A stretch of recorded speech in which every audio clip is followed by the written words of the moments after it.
Hello and welcome to the HOS Podcast. This is episode number 28, and today we are talking with my good friend Peter Isip. And Pete is owner of Krank Fitness Systems, and I'm not even going to say it's in New Jersey because you guys have, how many locations do you have now? It's in New York, New Jersey, with all different, we have about 5 locations now. 5 locations the past 4 years. That's incredible. And spit out those locations for us. I know you got... So we got Nutley, Jersey City, Brooklyn. Those are the first 3. And recently, Rob opened up Hoboken, and we just opened up in Pompton Plains, New Jersey, in the burbs. Awesome. So we'll talk a little bit more about Krank and how you guys are just dominating up there in a little bit. But for everybody listening, Pete is one of my favorite people in the whole world. He's one of those guys that when you see him, your mindset, your mood, it goes up 10 notches. You smile and he makes your day better just by seeing him. So on top of that, he was a finalist for Men's Health Next Top Trainer. Yeah. And he's an awesome strength coach, an awesome person. So we're going to talk about his experience on Men's Health as the Next Top Trainer finalist. We're going to talk about running gyms. We're going to talk a little bit about business, and we're going to really dig into how you can be as awesome as Pete at life. So, Pete, thank you so much for hanging out with us today. Thank you guys for having me. It's a pleasure, and I was happy to actually get the phone call and text message. So, it's cool. All right. So let's start with this Men's Health thing. That was, now I think to my recollection, that was just like a spur of the moment. Like you said, hey, they're doing auditions. I'm gonna drop in and just wing it. And yeah, it was like one of those things where someone hit me up with a text. I remember I saw it. I was getting a haircut at my brother's barbershop, and I was reading through the magazine. I was like, that's pretty interesting. I wonder what kind of people are going to be there. Cool. Closed it, threw it away, didn't even think about it. Day later, one of our members was like, hey, it's like, you should really try out for this thing. And I was like, man, that's like 2 signs. I was like, maybe I should. And the entire time, I was like, all right, let me fill out the application, go through the process. And I was like, oh, there's an audition. I was like, nah, I can't do it. No way. Can't do it. Don't do it. Get real scared. Like, scared myself out of it. And that's when I was like, you know what? Now I have to do it. Because that's just the mentality that I have. Whenever I want to do something I'm scared of, besides like ghost stuff, because I'm not doing that stuff. It's ghosts I'm not hanging out with. And haunted houses, I'm not hanging out with those guys. But like something that is going to maybe drive you in a direction towards a life that you think you should lead. Yeah. And I did it, and it was really weird and awesome, but I landed it, and it was cool. It was a cool process. Yeah, man. That's awesome. So one of my favorite writers is Steven Pressfield, and he talks about, I believe that it's in the book, Do the Work, but he says something very much like you just said, where the thing that scares us the most should be our true north, and that, it scares you the most because it's the thing that will offer you the most return or the most benefit, and that's, usually the direction that you need to go. So that's really cool that you live your life that way, and I think that shows through in your just your demeanor and everything that you've been able to accomplish. What so when you became you nailed the audition and right. you actually got on, and I remember following you guys as you went along, because you and another one of our friends, Joe Carabasi, you guys, the 2 of you made the final 3. Yeah, we went to the final 4. He made it to the final 3. I got voted off at the final 4. It's all right. Final 4 is good. NCAA counts. That's right. I think final 4. And but yeah, with Joe, it was cool. It was cool to have another, what we call a brother almost. Just someone that's within our group.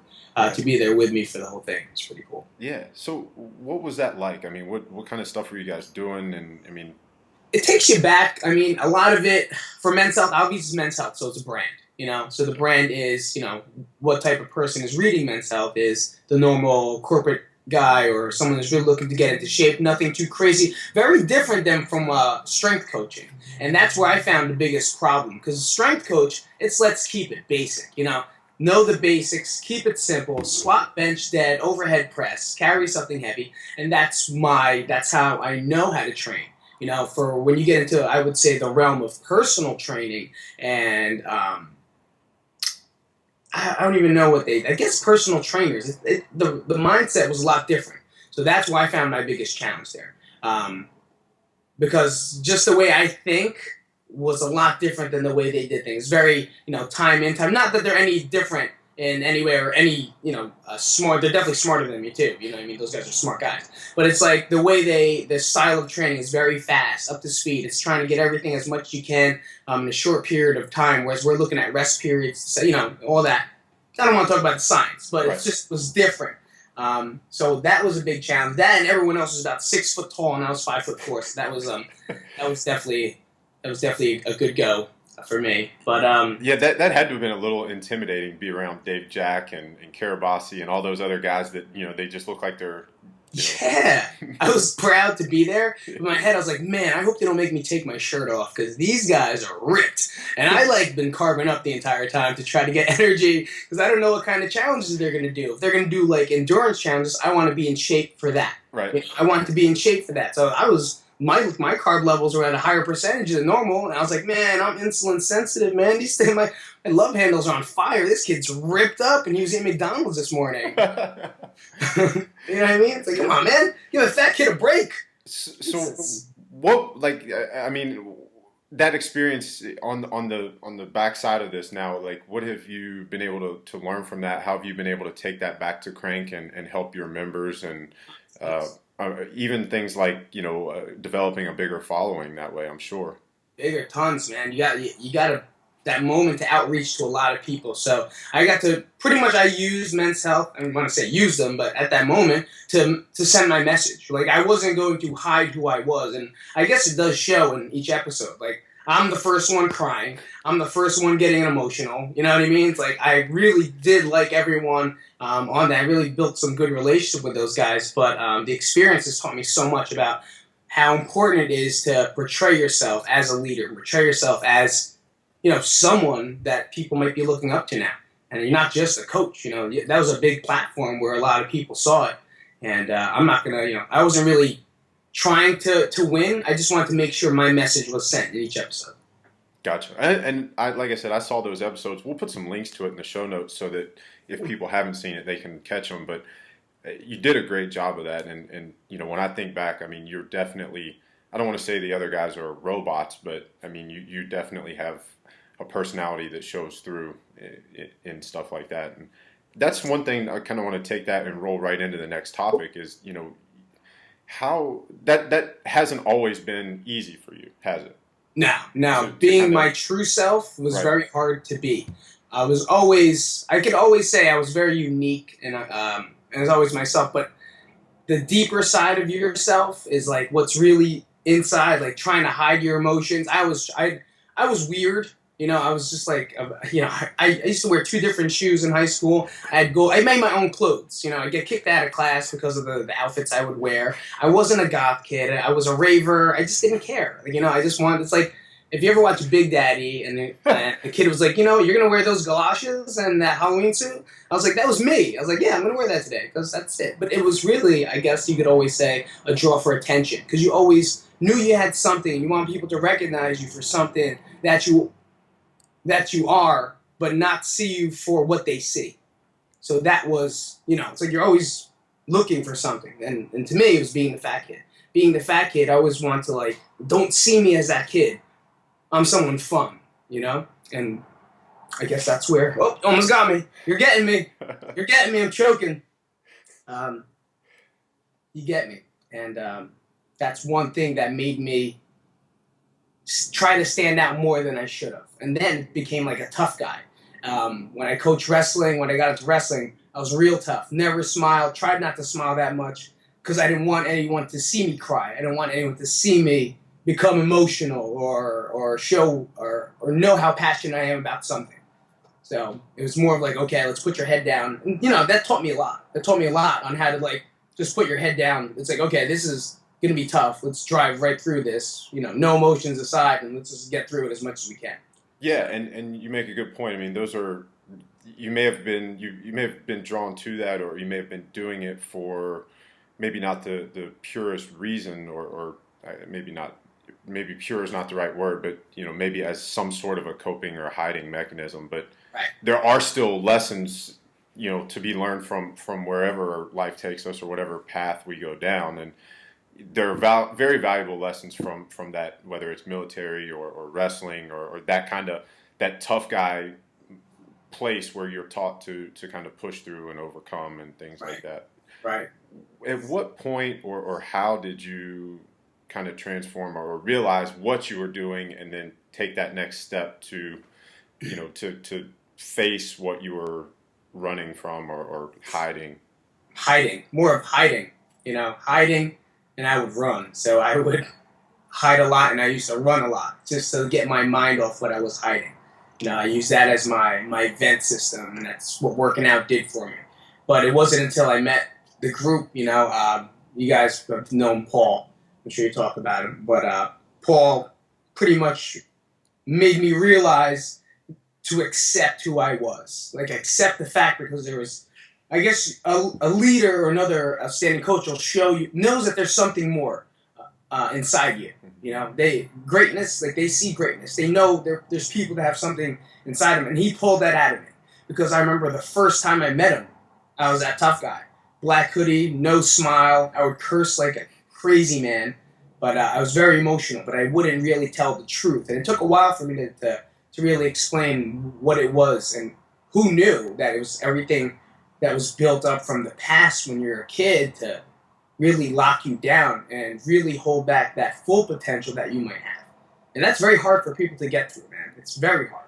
It is, and it's I even though it's the hardest, I think it's also the most important and the most valuable because, I mean, I'm sure, and we're focusing on you because, you're the guest, you're the star here. I mean, but, for me, weightlifting and getting involved with strength and fitness and conditioning and all that stuff, it did the same thing. And my path was a little different, but it led to the same end result. And so we're kind of in the same place now. And, so I can relate and I can understand how valuable and how important it is to embrace your authentic self and live that genuine life and be able to help other people do that. And, I can only speak for myself, but I assume in knowing you and watching you go through some of that transformation that once you embrace that and are become comfortable with your authentic self and, who you really are, that your happiness is at a level that, it's unmatched by anything up to that point. So you're happier than you've ever been. And, as hard as it may be to deal with those things and overcome that stuff, that is the path to true, fulfillment, satisfaction, happiness. Yeah, man. That really is. You think and you mask yourself with these, I watch and make people do goal boards, and try to get them into really setting goals and vision boards, and you look at them and it's just sometimes all looks the same. It's very generic, and they think that a car is going to make them happy, money's going to make them happy, and all, all the materialistic things that people get into. They think that's going to be the world to them. Right. When it's really just unleashing whatever it is that's inside you and just being who you are. Because nothing will make you happier. You're going to have tough days. You still have debt. You have all these things. But it's like, it doesn't matter because you could be who you are every single day. And people respond to that very well. You're not fake. You're not someone that's just trying to be someone in front of them for the first hour. And then you're someone completely different. It's not honest. Yeah. And, I think more than anybody that I know, you embody that. And that I'm so glad, like, this is like the perfect segue into the question that I wanted to ask you is, you talk about the ups and downs. I mean, I'm sure that you're human just like everybody else. You have days that are, low energy or a struggle or you just, sometimes you just want to, lay on the couch and veg out and watch TV. But I have a hard time believing that Pete walks into a bank and, when he leaves, the bank teller's like, man, that guy was a grump or that guy's having a terrible day. Like, I just can't imagine you walking into something like that and not brightening their day. Like, how do you stay consistent? How do you deal with those ups and downs? It's not gonna lie, it's very difficult, and it's funny you say this because I just went through an episode. Like, everyone, people think, I'm very happy all the time. I'm just that guy. I will brighten your day. I'm not looking. I always think about when I meet someone, I never want to leave them thinking that guy was a douche. Like something like, man, what an asshole. You know, that's something that I never want to leave. Even if I'm pissed at them. Like, if it's someone that just messed up completely. Like, dude, I'm like, you know what? It's not worth me saying a lot of the things that I really want to say because I don't know what's happening in their day. Did they lose someone that day? Did they break up with someone that day? They might be having the bad day. And now if I were to respond to their shittiness, you know, it makes me look like that. You know what I mean? So yeah. I just do that. But I had real bad anxiety. Like, really, really, I've been freaking going crazy with caffeine because I was getting, I guess, my depressive moments. And me, I suffer from anxiety, depression. I don't take medication. It's been a while. Usually around this time, you know, I go to therapy, you know, you openly say. And it's this time of the year that if something happens to me, it could be just my head saying, hey, it's this time of the year. It's time to get crazy again. And I've been getting angry. Like, I was getting angry. I was just so tired and lethargic that I would just take tons of caffeine, which was causing more anxiety and more depression. And I got to a point where I was like, man, I hate everyone in my gym. Like, I hate everybody. Like, I hated them. And I had plots to, like, you know, destroy people. And I was like, oh my God, what is going on, man? What is going on? So I'm backtracked to what I used to do. And took out old books, old CDs, DVDs, and went back and I started logging in. It was just overwhelming, you know, having the businesses, trying to do everything like you, trying to do everything you can just for, you know, whatever time you have on this earth. You know, it really gets overwhelming after a while. Yeah. And sometimes we just got to take a step back and just look at where we are, you know, in comparison. Like, we wouldn't have this conversation 4 years ago. No. I didn't even have a computer 4 years ago. You know what I mean? It's like, right. Now it's like, okay, it's step by step. And now I know at least I'm creeping up the mountain, not at the top yet, nor on the other side, but I'm still creeping up. Yeah. And that's what always makes me, you know, I catch myself a lot. And thank God for friends. Thank God for talking to people. That's one of the biggest things that helped me this weekend. Just talking to friends, but not about work. It was about zombies and comic books. And I don't read comic books, but it was just that like not having, just breaking my, I guess you could say, when you're in your gym, you're thinking, okay, what's the next marketing thing? What's the next program? Yeah. How do you get this, you know? Yeah. How do we get better? How do we reach more people? Right. You know. It never stops. Yeah. Someone's text messaging you, emailing you. How can you help me? Please, can you do this? We need a seminar over here. I'm from the Philippines. I need a program. How do I get my biceps bigger? How do I lose weight? And it's like you want to help so many people. I feel like Jim Carrey in what's that called? Bruce Almighty. Bruce, yeah. When you can't stop all the prayers coming in. Yeah. And sometimes you have to just talk about zombies and comic books. You need that kind of that sensory deprivation and just like the distraction or the stuff that's stupid. It's stupid. That's why I love I love Family Guy or South Park or the dumber the better because you know your brain is always on, so you got to go to the other end of the spectrum. Gone. And now it's like, oh, we're having a conversation about that. You mentioned like some books and CDs and stuff that were helpful for you. So anything that you would recommend for people? What stands for out? Anxiety and depression, I go through. It's the Midwest Center. I don't even know who I have it. Where is it? Attack Anxiety and Depression. It's a Midwest Center. It's like a program. Okay. Actually, it's a CD program. When I went through my first episodes of depression, when they hopped me up on tons of drugs because my parents thought I was going to kill myself. This is when I was the closed up Pete. You know, like I was punching walls, leaving holes everywhere. Blood was everywhere because I would cut myself. Like I was crazy. And my mother, I guess, found an infomercial. She's a huge infomercial fan. She buys like everything on infomercials. Like Tommy Copper stuff. She had it like 10 years ago. So she had all that stuff. And she got me this booklet and manual, which when I was in it, I was like, go fuck yourself, Mom. I hate you. You know, you don't know nothing. Now I break it out once in a while. Just it's a lot of breathing exercise and accepting the fact that this is happening right now. You know? Right.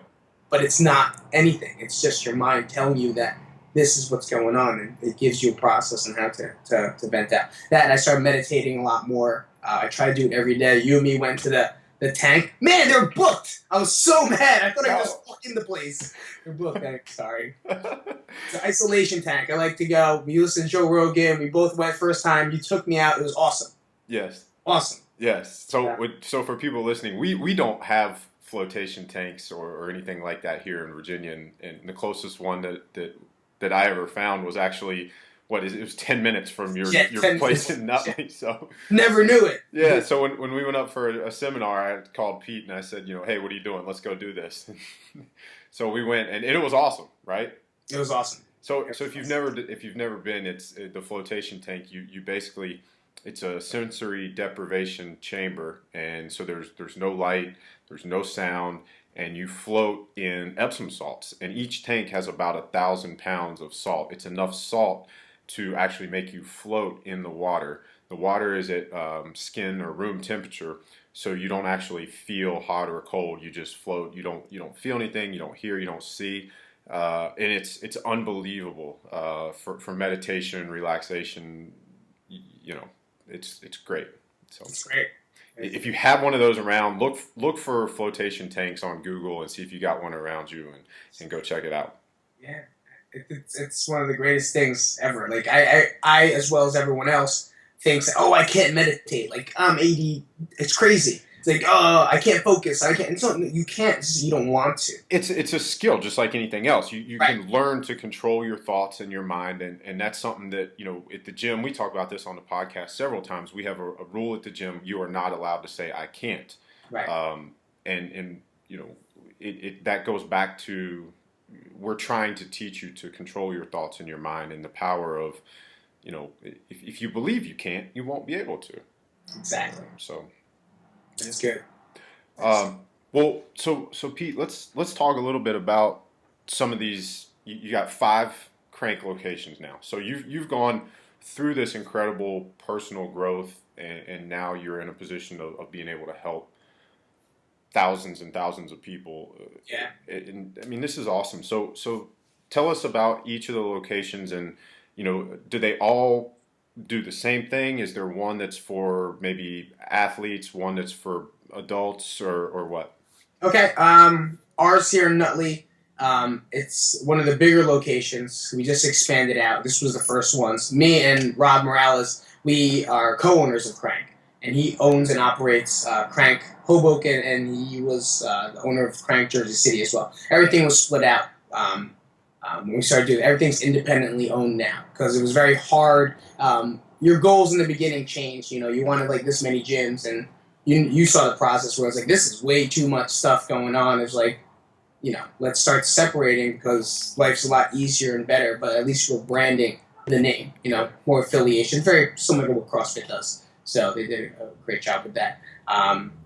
So here in Nutley, we have our entry-level boot camps, the mommy camp, dad camp. We have Krank Athletes. This is the only location that specifically trains athletes in this area.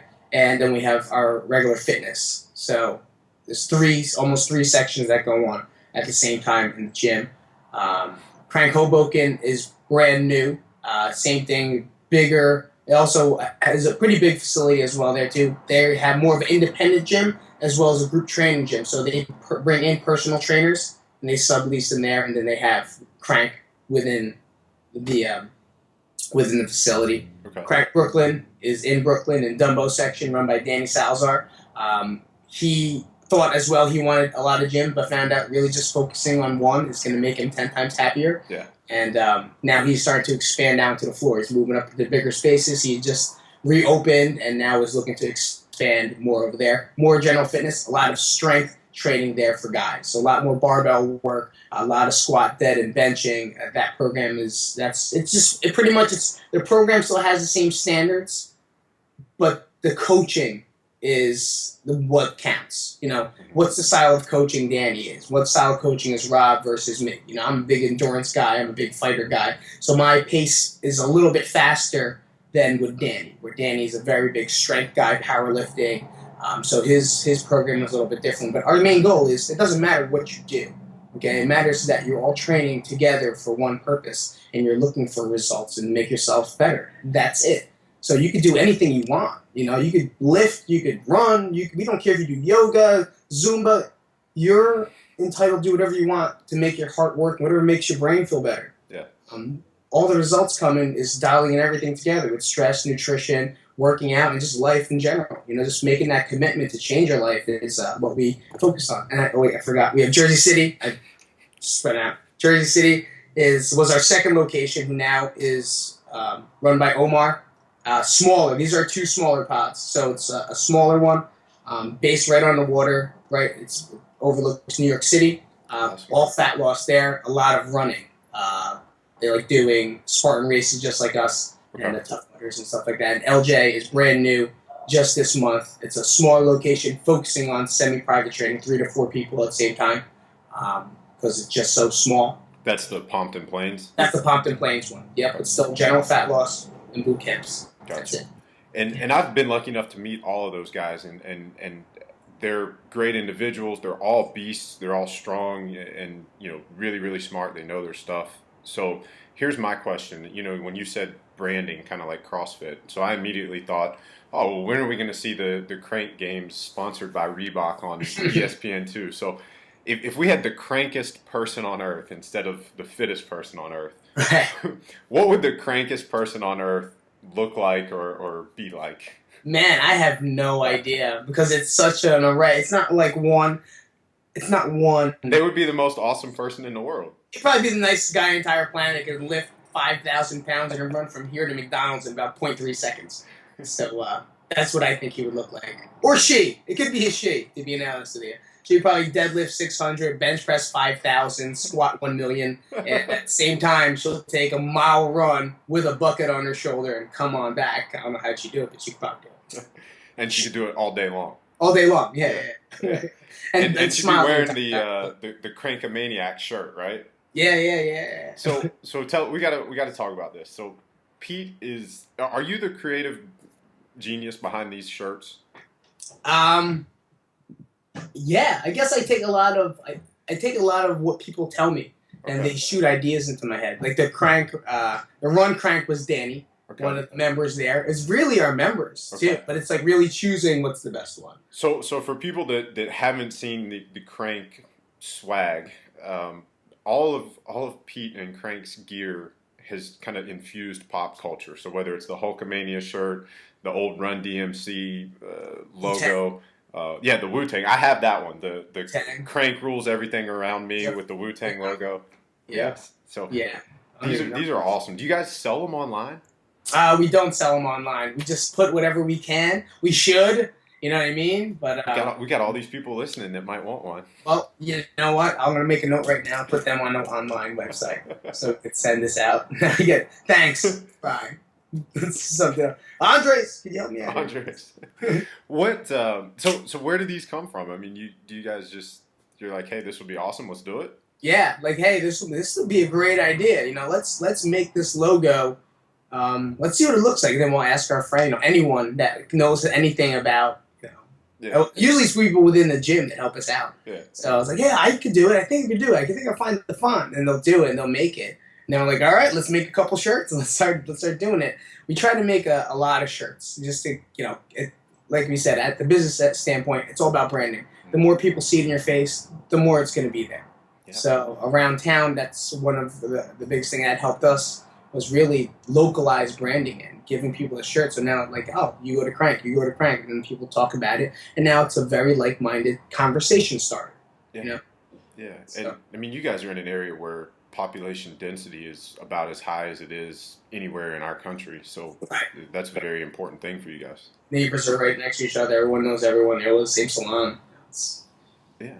So as far as, the managing all the people that you guys have, I mean, you've got 5 different Kranks. You've got to have at least, 25, 30 employees or more. How do you build that team? How do you make sure that, what Krank means to you and Rob, the other co-owner, how do you make sure that trickles down all the way to whether it's a front desk person or any other coach, so that you can ensure that, hey, if you're not at Pompton Plains or if you're not at, the Jersey City location, that every single member who walks in has the experience that they would as if they were with Pete. Right. That's the hard part. That is the hard part, but we make sure to do it through our core values, our manual. You know, when we first started, we had no structure. We had no idea what we were doing. We had to hire and go through tons of seminars and coaching, and you know, Vince helped us the most with that, and then really reading into them and just studying. You know, knowledge is power. Like, keep making mistakes, keep trying different things, and we found finally, you know, a mission statement. You know, to a point that where it's a mission statement, everyone knows what it is. I put my heart out on the line to my guys all the time. If we know we're not doing something right, we're going to be as honest as possible with each other. And it's not like it's a corporate environment. We can't curse at each other. Sometimes it's a little shitty in here. You know, sometimes it's a battle. But it's out of love and it's out of heart, because you need to know the truth. The worst thing you could do is tell a lie, because a lie is just going to ruin everything. But truth, I think I just saw it this morning. Truth is free. You know, it's like, it'll free you from everything. Holding a lie could cost you so much. Well, go back to, you mentioned Paul earlier, like we learned from him, all progress starts with the truth. It all starts with the truth, you know, and that's self-inflicted. That's where I learned it too, you know, like, be honest with yourself and finding out who you really are. You're going to portray so much more as a leader, and that's what I found. You know, it's like, I'm scared sometimes to tell them these things because you love them. You know, it's like, I really do love everyone that all my coaches, I respect them more. You know, I try to give them whatever I can. Because at the same time, they're here for me, for us. If it wasn't for them, we'd have nothing. Right. You know, and that's what people have to realize. Sometimes you walk around as an owner, and it's like, yeah, I'm this and I'm that, but it's like, listen, you are as strong as the people within your building. If you don't have a good person in that building or good people in that building, you're gonna fall apart. You know, or try to do it by yourself and just crash sooner or later. Yeah, that's not going to last very long. That's not going to last very long. And you learn it. You know, to be honest, I thought I could do it by myself, but nope. Can't. Nope. So, what's next for Krank and for Pete? What are you guys looking at in the future? Man, to really be honest with you, it's just to build the community here bigger than it is. Not really like 1,000 members, like quality people, and really try to change everyone that's here. That's the biggest challenge. You know, it's like, you want the best for everyone inside your facility. You want it. Like, people really, I don't think, realize, like, oh, you're just a trainer. It's like, you really don't realize what I sit with at nighttime. It's like, if someone comes up to me and is like, oh, I'm not happy with this, like, man, I'm going to try to do whatever I can for that person. Then the next person, the same thing. And it's like, how do you get everyone to be as happy as you are? You know, and I'm pretty happy. You know, I'm not gonna lie. I'm a happy dude. Like I said, I'm not rolling with Rolexes. I don't wear watches. I just bought a Kia. Everyone yelled at me for getting a Kia. I was like, dude, I am not flash. You know, I'm excitement. I will drive that Kia like a monster. Not really 50 miles an hour because I'm a big baby. I'm Asian. I can't drive that well. I can't drive that well. And but it's like, that's who I am. You know, and I don't know, man.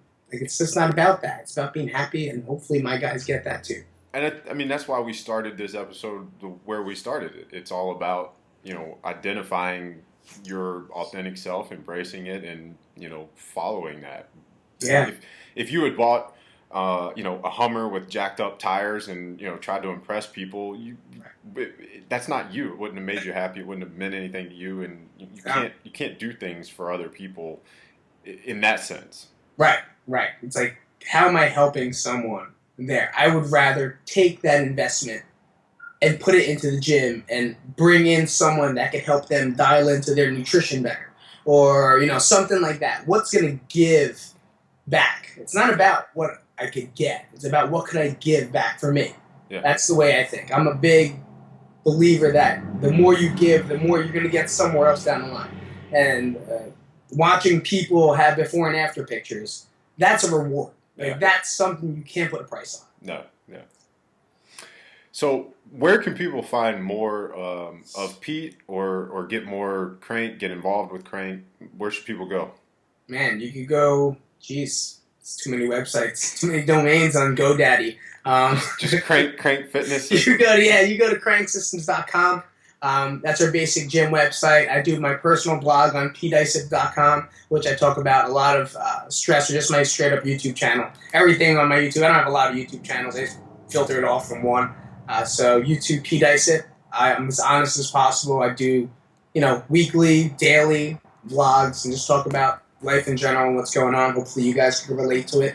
And we're starting a whole new, what we call a give back website and series called bestfilipinotrainers.com. So that's me, LJ, and our lead coach, Ames, here. And it's going to be pretty fun. This is more of where we could show our, I guess you could say, our fitness side of things, our education, helping people with programming, people that are looking to build muscle. Usually it's the same questions we get from our cousins, and that's why we started. A lot of our cousins ask questions from the Philippines. Okay. People message us, and how do you give people that? So we're starting a website to pretty much help them out. It's like, do this, and this, we could be the people you could follow. Awesome. Awesome. Well, and you mentioned the YouTube channel and the videos. I mean, your videos are awesome. They're raw, and it can be whatever's on your mind at any point. So yeah, everyone should definitely check those out if they haven't already. It's unfiltered and it's great. It's great. It's fun. All right. Well, a couple of questions as we wrap up, Pete. We're starting a new kind of question here at the end, and we've only done this a couple of times. Music. What are you listening to? What's on at Krank? What's on, everybody listening's got to have something on their iPod when they work out. So okay. So what do we listen to at Krank? At Krank, it is usually house music because we're from New Jersey, and that's what gets it going. Do you guys practice the Jersey Shore fist bump? We do whatever it is. It gets pretty offensive at times when some songs get in. It's that and a lot of Dirty South hip hop. Like Dirty South twerking, like beats, and just some trap music. That's usually what goes on because it makes us feel happy and it makes us feel energetic, you know? And the more energetic we are, the more energetic everyone else. We could be making fools of ourselves because we're doing something weird, but that's what makes us us. Right. Inside my iPod, it could be from various, I could even say, YouTube playlists of motivational clips, depending on the day, to some emo music by My Chem, and just crying the entire time or trying to hate somebody. Or it could just be really classical music. I listen to a lot of classical music lately. Just it keeps me calm because it's something like to make it opposite of what I want to do. Instead of getting really amped up all the time, try to save it, and really just calm before the storm. A little balance. Yeah, absolutely. Okay. Absolutely. Awesome. I like it. All right. So, Pete, our close, we're going to ask you, I guess, one question in two parts. So if people only take one thing away from this podcast, what's the one takeaway that you want folks to leave here with? That's pretty simple. That is finding out whatever it is, and I know if you're listening to this, there's a reason because you're working out, you're following, you work out for a reason. And finding out what that reason really is, like your inner reason. Why are you doing the things you're doing? Why are you trying to change your body? Why are you trying to get stronger? Why are you trying to be better than someone else or maybe even yourself? Is it that battle between yourself? Like, are you trying to beat and make sure no one knows about that inner person that everyone that you think knew about, that no one cares about? And I want you to make sure you find out what that is. Because you're never going to find any type of happiness. You're never going to find any real true success or any true life. You're not going to be living to your fullest potential if you're holding back the truth. Because the truth is there. People should know about it. If you're not releasing it and telling someone, whether it's a therapist, whether it's a friend, or just the public, then you're not being your true self, and that's going to hold you down a lot. That's awesome. And then the second part is if you can give our listeners one piece of advice, off topic, maybe something we haven't touched on yet, what would you tell them? Man. It's pretty hard to follow up what you just said. That's I would just almost say into the same thing, but I could go back into what I say, where it's the direction. I could go back to know the direction you're going into. Okay? If you're getting ready for whether you're working out, whether you're running a business, whether you're looking to become an actor when you get older, write it down. Like, show yourself what you want to be. Now find out what are the steps you have to take to get there. And when you get to those steps, no matter what it feels like, because those are the steps you got to take, put your head through the wall and bust through it like a juggernaut. That's what I would say, no matter how scary it is. That's awesome. That's awesome. Pete, I can't thank you enough for hanging out with us today and for being you, for sharing what's inside of you, not only with us today, but with everybody. And wish you guys the best at Krank. Thanks a lot for hanging out with us. Same, man. It was a pleasure. Yeah. HOS for life. Yeah. So for everybody listening, make sure you check out the blog version of this, houseofstrengthgym.com. You'll get to see Pete's face and look at his smile as he's telling you all this awesome information. We're going to have all the show notes, links to the Krank Gym, Pete's blog, YouTube, all that good stuff. And while you're there, make sure you sign up for our newsletter. And with that, we're going to get you our brand new infographic on how to eat right for cheaper than you thought. About $10 a day. Nice. Yeah, man. Yeah. So that's it. Till next time. Thanks for listening. Thank you, guys.